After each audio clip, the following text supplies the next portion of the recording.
It's Terry here live from Fox Bookstore in Marion, Iowa, and I am so happy this afternoon that we are hosting a virtual event with author Adele Griffin. Hi, Adele. Hello. So I just want to give everybody, since we're tuning in the middle of the day here, kind of a quick overview of the store, and we're going to do a quick introduction of Adele, and she's got an amazing presentation to introduce you all to her as an author and her books, and then we'll do a Q&A. So if you are on Facebook or you're here with us on our software Air Meet, you can drop your questions and we'll grab those during the Q&A session. So be thinking of those questions and what you want to know about writing, what you want to know about Adele as a person. I know she's got I read her website. There's some great questions you could be asking her, and we'll get started. So Fox Bookstore, for those of you who don't know, is located in Marion, Iowa, near the Uptown District. We opened in July of 2020, so early days of the pandemic when you consider the long run of things. And then we survived the derecho of 2020 here in Iowa as well. We are a woman-owned bookstore. There's 3 of us that own the store, myself, Ursula Lanfear, and Amanda Zorni. And we are in just total of 360 square feet. So 2 buildings of 180 square feet. We do shopping online, by appointment, and in person in our stores Wednesday through Saturday. And we're really excited to be a part of the Eastern Iowa community and part of the Midwest Independent Booksellers Association and the American Booksellers Association as well. So today we're excited to be hosting Adele, and she's got some wonderful children's books and that are great for readers of young adult and middle grade readers. She's got over 30 books. I am amazed at that number. Her works include the National Book Award finalists Sons of Liberty and Where I Want to Be, as well as the popular Oodle Thunk series for young readers. Her novel, The Unfinished Life of Addison Stone, was a Yelsa Best Book and Amazon Best YA Book of the Year, a book list top 10 arts books for youth, a Junior Library League selection, a Romantic Times finalist for the Book of the Year, and a school journal, library journal top fiction pick. Her latest, Becket Branch adventure, All Pets Allowed, which sounds fantastic to me as a pet owner myself. It was published in 2021 with Algonquin Books. She lives with her husband, Eric, and their 2 sons, a cat named Toby and a dog named Gertrude, in Brooklyn Heights, New York. So welcome, Adele. Thank you. Thank you, Terry. Thank you to Swamp Fox Bookstore for hosting me. I'm excited to talk a little bit about myself and writing and imagination and creativity. I have written a lot of books. I've written my whole life. I'm a career kids book writer, so chapter books and books for my 3rd grader, middle grade books for teenagers. I just wrote a book for, I guess you would say, post-teenagers, grown-ups. The one thing that all these books have in common is that I enjoy writing. I enjoyed writing all of them. And I'm so happy to be here today to talk about my latest book, All Pets Allowed. It's the 2nd book in the Becket Branch Blackberry Farm series. And both books are about the Branch family who leave the country. They leave the city, they move to the country, and they kind of apply their city life to this whole new setting with animals and pets. And that definitely came from real life experience, which I'll get into later. This morning, I also brought, I call it my digital scrapbook. I've been put it together, and it's just pictures from my life. I thought it would be fun to show some pictures of when I was a kid growing up. I had 3 little brothers, and I grew up on military bases. So that to me feels like a big part of who I am and how I saw the world. And then I thought I'd talk a little bit about stories and I guess what inspires me and how things that inspire me turn into books. So Awesome. Yes, and we're going to make some time for questions. I'd love to answer questions. I'm going to stretch a little because I'm like, and now I'm going to turn on my presentation. Here I go. All right. Let me know if you see it. Do you see my presentation? Yes, you're good to go. Great, great. And I hope it says, hi, I'm Adele Griffin.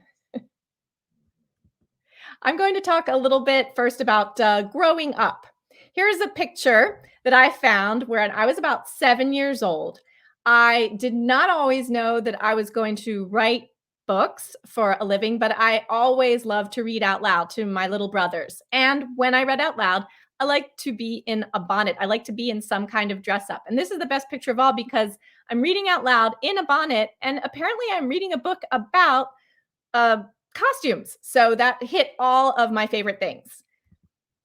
I found another picture of me reading. I used to bring books everywhere. That is something I remember about growing up in my childhood is that I brought books to the beach. I brought them to the dentist. I brought them anywhere. I did not like to go to the beach. You can see from my bathing suit, I just like to read mysteries on the beach. And that's another one of my brothers, my younger brother, Jeffrey.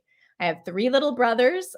This is my brother, Robert, again. And here he is. He's sort of the clown of the family, I'd say. And somehow he used to get me to push him around in a wheelbarrow. We're up at my grandparents' place, and I am pushing him in a wheelbarrow, looking kind of like I got stuck with this job. But the picture makes me laugh because it really reminds me of growing up and writing about siblings. I've written lots and lots of books, but I count only a couple books where the protagonist of my book doesn't have siblings. I think brothers feature so much into my idea of what it was like to grow up. Grew up in a lot of different places. I mentioned that my dad was in the Army, and we lived lots of places. We lived in Philadelphia and Washington. We lived in Georgia. We lived in Rhode Island. And these are just we lived in Panama. In the lower right of this pinboard is the locks of the Panama Canal. And I lived there from age 8 to 11. Usually I lived somewhere for 3 years or 6 months. So Panama became a really exciting place for me because it was the first time that I left the United States. And this is an old postcard that I found. Somebody gave me a postcard before I moved to Panama, sort of to get me to imagine what it would be like. And this was the postcard that I kept. But this is actually my home in Panama, which was sort of like the postcard and sort of different. And I like to look at these pictures next to each other because it always reminds me of how fiction is sort of a space between the thing that you're imagining and the thing that is, and all of the places where your memories and your dreams and your imagination kind of meet your reality. And Panama was a really creative place for me because it was where I started writing a lot of books. Notebooks, I mean. And these are some of my early books. I always kept a notebook everywhere I went because we were always on the move and always traveling. They were really portable. You could write and write and write. And usually I kept one book for a whole year. I'd tie it in yarn. And at the end of the year, I'd somehow get to the end and then I'd start a new book. And I feel like these books, in a lot of ways, because I was a very shy kid, were a way of kind of connecting me from place to place as we moved. Now, my first book when I got to be a grown-up was, guess what, about a family who lived in Panama, in the Panama Canal, military family. And when I see these books, it really feels like this was exactly the right place for me to jump off and start writing books for kids because Panama was so alive in my mind. And we have gone back there since, and it's just a beautiful place. And it was a wonderful experience of getting down all my memories, but creating a plot. You can see a sibling in there. And I loved the experience of writing down all that memory and turning it into an all new story. And I loved it so much, I did it again. I started writing novels for elementary age kids. I wrote After Rainy Season, Split Just Right, Sons of Liberty, The Other Shepherds. And these were all kind of standalone stories, usually family stories, a lot of fun in them. But sometimes I think I would try to find different moods of the different places where I lived. But what about a series, people would ask me. And I thought that was a question that I couldn't answer at first when I was writing these. I would guess they're called standalone books. But series books are always great because you can take the character and you can move the characters into different settings. And that felt really exciting to me. And it was something I wanted to try, but I just hadn't been inspired, except that different things were happening in my life. In fact, I got married. And when I got married, I inherited, I guess you would say, a pair of twin nieces, 9-year-old nieces who loved witches. They love dressing up. I don't have pictures of my nieces dressed up as witches, but I have them dressed up, and they were identical twins, and they felt very enchanting that way. They were really charming, and they could trade places with each other and trick us all. And somehow I felt like these nieces of mine are going to definitely be the stars of my very first series, which ended up being The Witch Twins.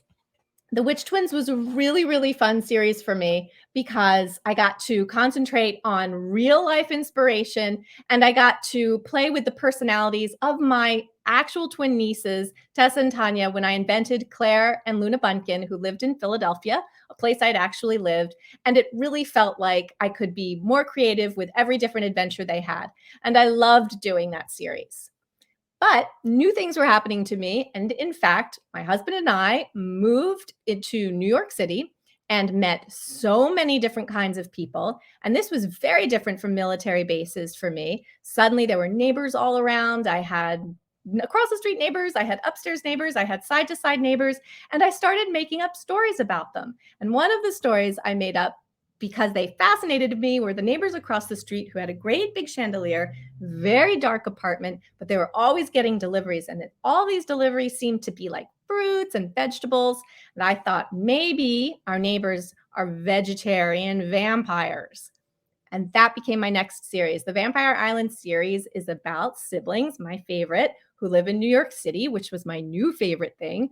And they like to eat vegetables and fly around the city and spy on their neighbors. And in some ways, it feels like a very fantastical story.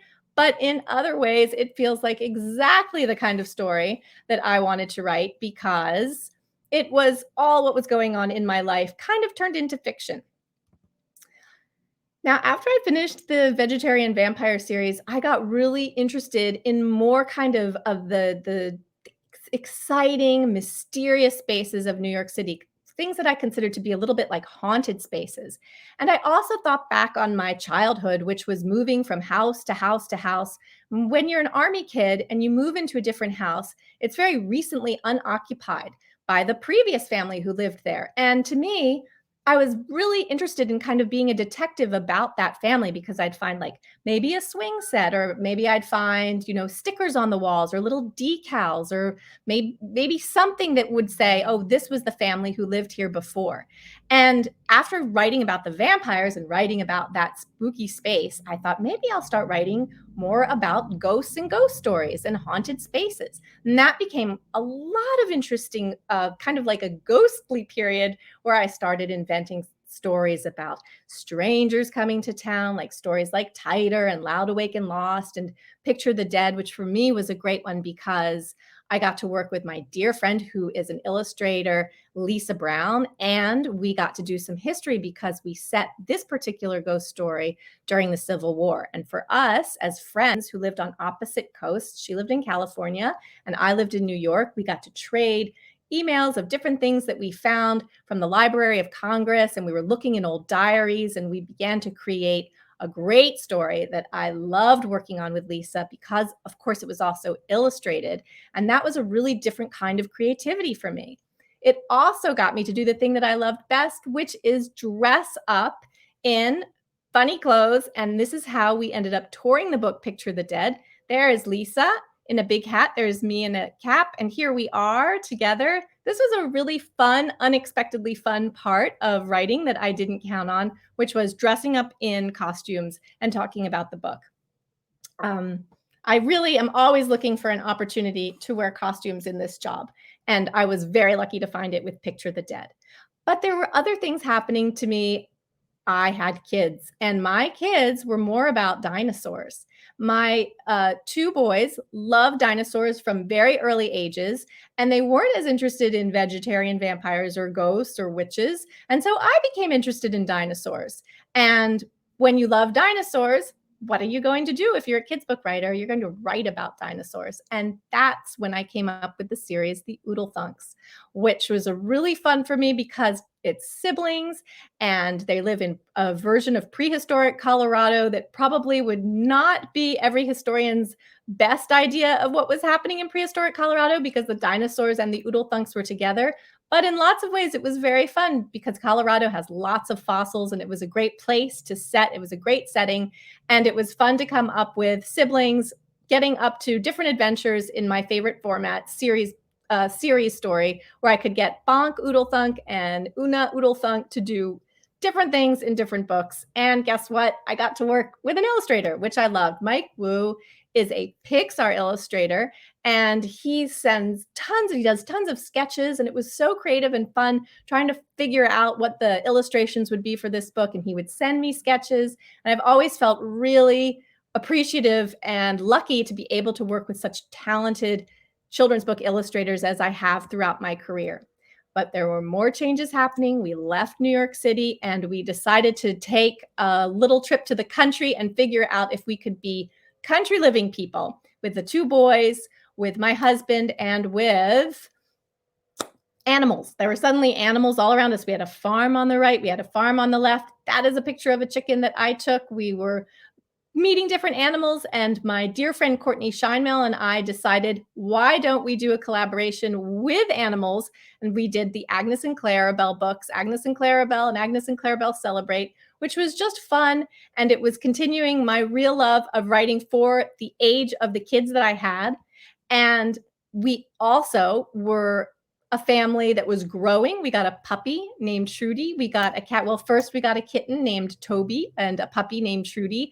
And that also became really inspiring. So it was a new setting, we're new pets, and here they are together because they get along very well. And that ended up becoming my Becket List. The Becket List is a family who moves to the country and gets to know the country in ways that they never thought that they would be able to understand, except that they're all in it together. The parents are veterinarians.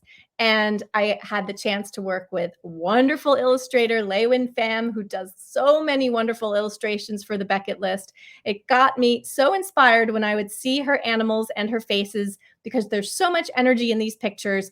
And that can be a real thing when you're thinking about a story. What is the illustrator going to do? And really, when I started to do All Pets Allowed, I thought very much about how Lewin would create these dogs and cats. And so the story itself was really centered onto the things that I loved most about working with this illustrator. Here's Given the cat, who is a big extrovert. Everybody loves Given because she's just always out there and she's ready to become friends with everyone. Whereas Dibs the dog is a little bit like our Trudy, a little bit shy, wants to make sure that she understands her space first. And when you look at Lewin's illustrations, it just makes you so happy. She's also so great with kids. And so, of course, my Becket and Nicholas are twins, just like the Witch twins. And they have a great big fall birthday party. I think this is one of my favorite illustrations in the series. And my parents' dog says it's one of the favorite books, one of the best books that she's ever read. And so I just keep enjoying giving this book to all my favorite people, including my favorite pets. And I guess that's it. Thank you so much. I'm so happy that I got to share this scrapbook with you. Trudy says that she loved it. Thanks, Trudy. And so now I'm going to take some questions if you have them. Awesome. Well, if anybody has questions, you can post them. If you're watching us on Facebook, just post them in comments and I'll grab them and share them with Adele. If you're with us on AirMeet, there's a Q&A button, or you can just drop it in the chat. We'll grab it. And I've got a few in my pocket to help get the conversation flowing here. So you've written a lot of books. What is the day in the life of an author like for you? Because obviously you've got a lot going on besides writing. You have a family, you've got pets. So how do you balance it all? So what's it look like for you as an author in a day in the life? A day in the life starts very early. We just moved. We live in Los Angeles, California. And, you know, we're a family that likes to hop around, and California just starts earlier. So my alarms all go off earlier, and there are 4 different breakfasts to make because I've got the boys and I've got the pets. Actually, the pets go first because they're louder. And then I walk Trudy, which is always fun because I'm really getting used to the new, everything's so new here. And we have like different trees. And so my eyes are always just kind of looking around. And I find moving very inspiring, even after all these years. I think that a lot of the writing that I'm doing now is from having just sort of changed everything. Mhm. But it also feels like you can't start the day until I get everybody kind of out of the house, and then it's quiet, and I write outside. That's a new thing for Oh, me. I've never written outside before, but there's little you're space. probably really looking forward to being able to do that into the winter months since you've I lived in mean, New it's my York before. first warm winter, so I'll be right in it. Awesome. When did you know you wanted to be a writer? You said that you've been writing all your life. What do you remember the first thing you ever wrote? I do remember the first thing I ever wrote, and it was because I got in a little argument with my mom. I was 7, and my mom was telling me something, and I remember going to my room, and I found there were these military issue black felt tip pens, and they were not for doing what I did because they were sort of for making lists, I guess, but we had them all over the house. And I picked one up, and I found a legal pad, like a yellow legal pad, and I began to write this story about moving to my grandmother's house. Although I renamed myself, I didn't even know what it was. I was so little, and I was just then she moved to her grandmother's house, and it was like pictures of everybody crying, like their tears, like rocks falling out of their mouth. I was writing this thing, and then whew, I felt so good, and I didn't feel mad anymore. And I looked at this kind of aspirational reimagining of my future living with my grandparents, and it just made everything feel quieter in my head. And I don't know if that's when I thought I'd be a writer, but I remember thinking that is my first time that writing felt really good. Did you share that story with your grandparents? I must have, but not until I was probably an adult, because I'd never connected my moment to a share. It was just all Mhm. mine. But it was such a vivid memory. I can sort of still remember kneeling. We hadn't unpacked yet, so I was sort of kneeling on a mattress, and it was a big memory for me. Yeah. There's a local author, she lives in Wisconsin now, and when she came to visit to celebrate the publishing of her first book, um, she brought one of the stories she wrote in school, and she had handed it in to a teacher, and it's turned out that the teacher was actually at the event when she read that little bit of her story out loud. Oh, come Yeah. on. That's a moment. That's so Yeah. I love it. That's heartwarming. Things like that are just the reasons to connect. So you mentioned that the Blackberry Farm series is inspired by real life. What made you want to move out of the city into the country, and what animals did you have? Well, it was a sheep farm. We moved on to a big piece of property, and we were like, let's just do a thing and see if we will be out here, permanently. And so we were kind of testing it out as our permanent place. And they were using our fields as sheep grazing meadow, and then they were using our other fields for cows. To what was it? You can see I'm not a farmer. It was it was to create food for cows. It was like a grain field, Okay. and so it was all being used. And so we ended up meeting people kind of in the farming community, and that was really really interesting, and it was so different for us. And then we were like, "Ooh, we're not very good at this," because we couldn't figure out how to turn anything. We liked renting out the fields, but then I think then we thought, let's just move to California. Let's just do let's just do something else, something else. But I did love it because it was so different, and I love Mhm. that my kids ended up, both of my kids are much more outdoorsy, I think, as a result. They became instant tree climbers, frog catchers. They both went away, and like they wanted to hang out on outside all the time, and that has stayed with them. So that was a big change. And then the pets are always, such a wonderful addition to a home. Yes, yes. So will there be more in that series I now that hope you moved? so. Will the I think family there's so move many maybe? stories there. I would love to do more Blackberry Farm books. I have a little notebook, and I write down things that I think that Becket and Nicholas would do sort of seasonally. Yeah.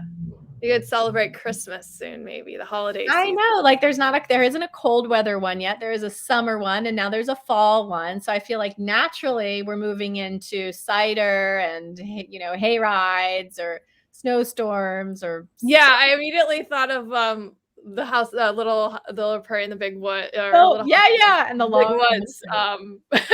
The snowstorm from that book. the snowstorm from that book is epic. It We read it is. with my It's boys, and it was yeah. like, "Oh, that's real. It That's is. real." I grew up. There's pictures when, like, the year I was born. My mom has pictures of like all the snow we got, and like sitting me out as a baby in the snow. It was a Just lot of snow. I mean, the So snow is so deep out in the yeah, Midwest. It's, like, so deep. It's just there's nothing to stop it. yeah, there's nothing to stop it. I've been there, like, a few years ago. I was out gosh, where was I? In Michigan? It was just, like, Yeah. it just comes down. Well, and I shouldn't say it's all flat. Iowa, the part of Iowa we're in is actually in a river valley. So there's a lot of bluffs and hills, and so it's very different from when you even go, further west from here. So it's kind of a misnomer that the entire Midwest is flat. So I did not know that. yeah, you'll have to come visit us sometime in I person. know. I'll bring my I do have all of the gear. I have all the gear. I have the snow pants, I have the thick boots, and nothing there. It's all up in our attic, in our Los Angeles attic, but we can't part with it now that we have it. Well, you might go skiing in Colorado or Nevada. That's I true. mean, the mountains That's aren't true. far from Los Angeles. We're Maybe close to snow. Yeah. We're snow adjacent. So we do remember that, but we had to put it all up. I was like, gosh, this is so different. I'm in flip-flops and it's October. Yes. Yes. But So what are some of your favorite books for younger readers? And are there any new authors or books you're particularly excited about that we should know about?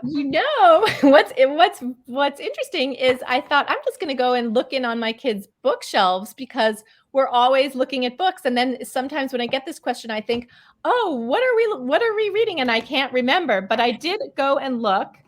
And we have, like, recently over the past month, we were looking at Lumberjanes is a series that we love.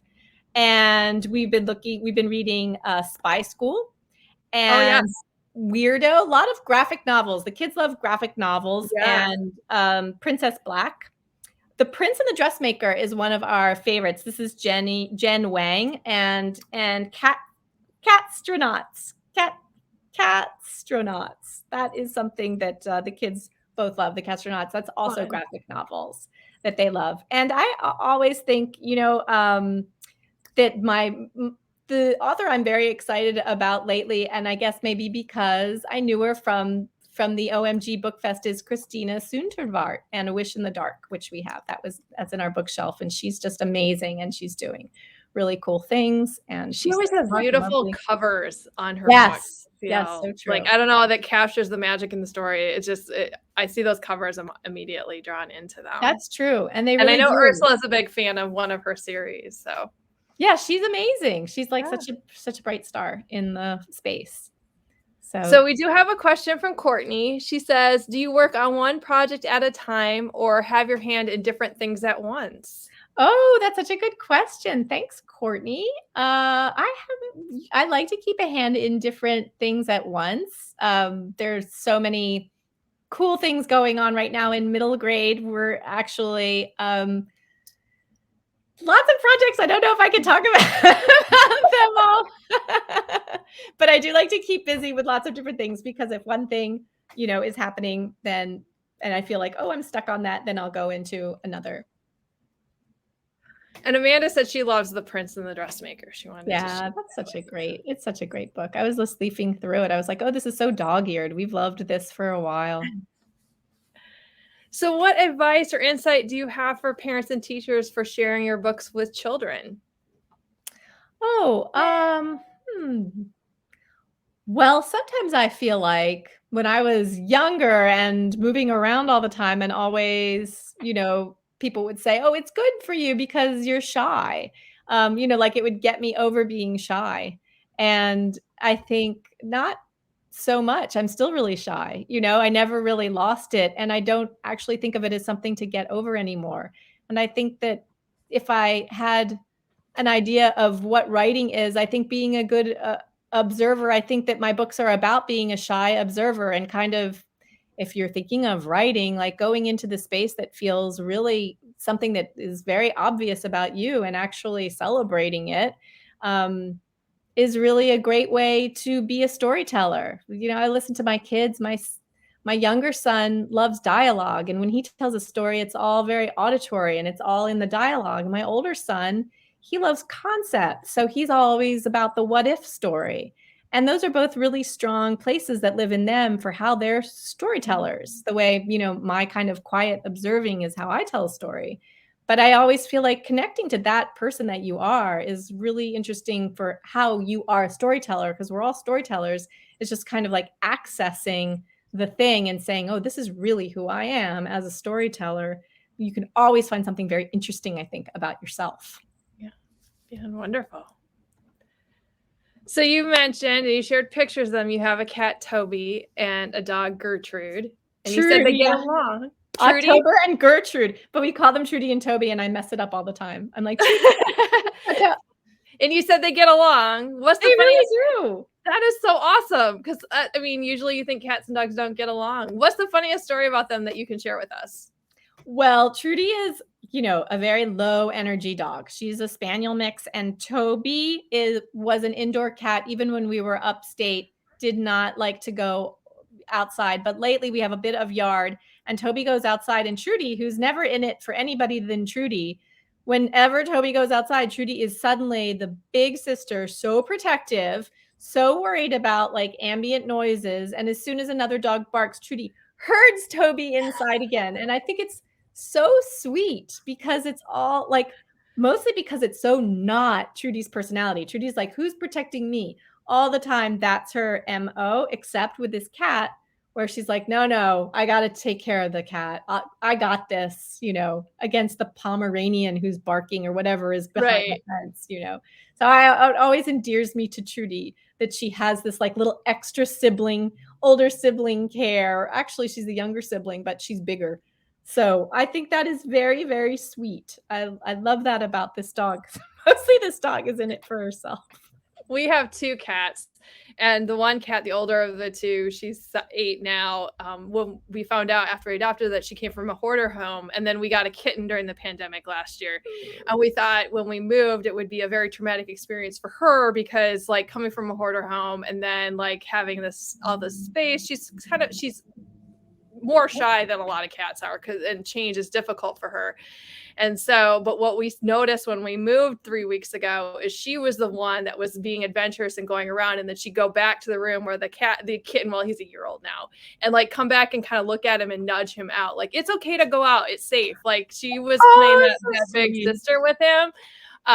Which was something in a relationship we hadn't seen since we had gotten the younger cat a year ago. So they're kind of animals are pretty amazing. They are. We learn a lot from the animals. Yeah. It's very helpful to have them in the house. They kind of recalibrate our moral compass. Yes. You're like, oh, right. Make us take life not so seriously. Yeah.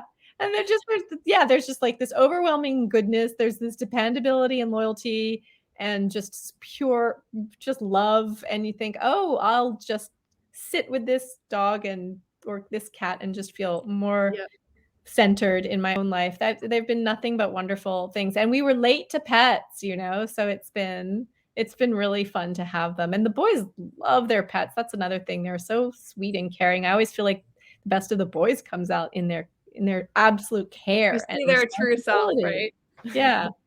Awesome. I just want to put one last call. If anybody has any questions, to go ahead and drop them in. I have one more question for Adele. And what is one thing you wish people would ask you about? And would you like to share that thing with us?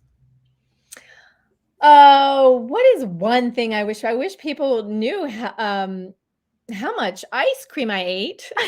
What's your favorite flavor? I am a big ice cream aficionado. I love ice cream. I'll eat any kind of flavor ice cream, and I'll eat any kind of brand ice cream. And I'm always happy to talk about it. And we've been watching this series of the kids, and they know that to get me to watch the series, they're like, and they're much healthier than I am. They're fruit dessert boys. But they're like, Mom, come watch the series and let's all have ice cream. I feel like I'm too old now. I can't help it. I love ice cream for dessert every night. Chocolate. Well, when you come visit us, if the place is still open, a restaurant just opened here in town. It's called Friday, and they serve sundaes and French fries. That is my restaurant. French fries and then ice cream. That's my 2 food groups. They do a lunch special, French fries and ice cream for $10.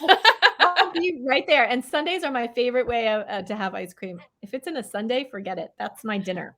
And the nice thing is that there's like a art alleyway that they back up into. So this is like, well, it's starting to get cold here, but in the summer, it's been the perfect thing to like go get ice cream and then sit and enjoy the art and the people walking around. And perfect. That's perfect night. It is. It is. We've got a lot of great restaurants, but if you like ice cream, there's I think there's 3 ice cream shops actually in our uptown area. So you're telling me there's an independent bookstore, an art alley, Sundays, and French fries. I mean, why am I not like, you're going to hear a knock?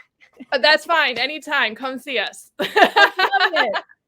Thank you so much for this visit. This was so fun. Yeah, it was fun. So you're welcome to come visit us in person. We'd love to host you here. And we're excited to have the Becket List and all Pets Allowed on our shelves. And we wish you the best of luck and hope to get to talk to you soon. Thank you so much. Thank you for everything. This was great. I really appreciate it, Terry. Yeah, we'll talk to you later. Have a good day. Talk to you later. Thank you.